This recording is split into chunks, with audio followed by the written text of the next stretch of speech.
జాలి పడే దేవుడు, కనికరం చూపే దేవుడు.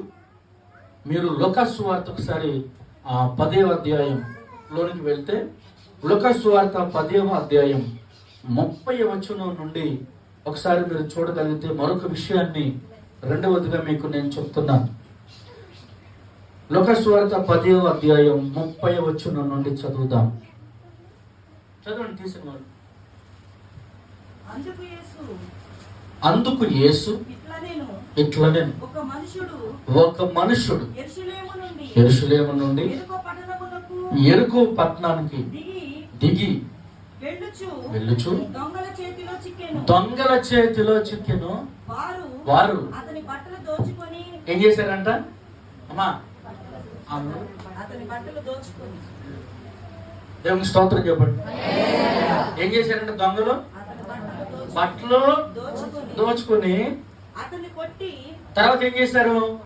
ఇష్టం వచ్చిన కొట్టి అంటే పరప్రాణంతో అక్కడ పడేసి వదిలేసి వెళ్ళిపోయారు. అప్పుడు ఆ దారమ్మటి ఒక యాజకుడు ఆ త్రోవన వెళ్ళుట అంటే వెళ్ళవలసి వచ్చింది. ఆ దారమ్మటి వెళ్తున్నాడు.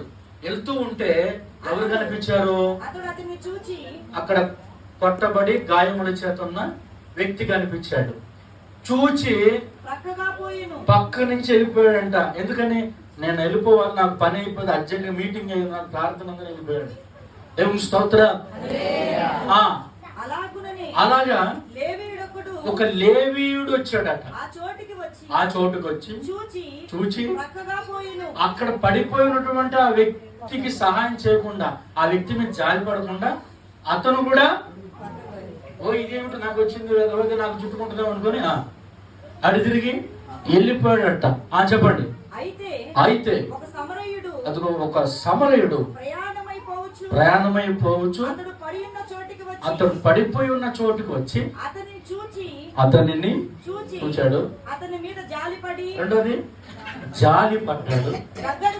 మూడోది దగ్గరకు పోయాడు. నూనె ద్రాక్షరసం పోసి గాయాలు కట్టి ఏం చేశాడు చెప్పండి? అద్దె వాహనం కాదు, తన యొక్క వాహనం మీద అతన్ని ఎక్కించుకొని ఒక ఆహారం పెట్టే యాజకుడి దగ్గర తీసుకెళ్లి పూటకూలు తీసుకెళ్లి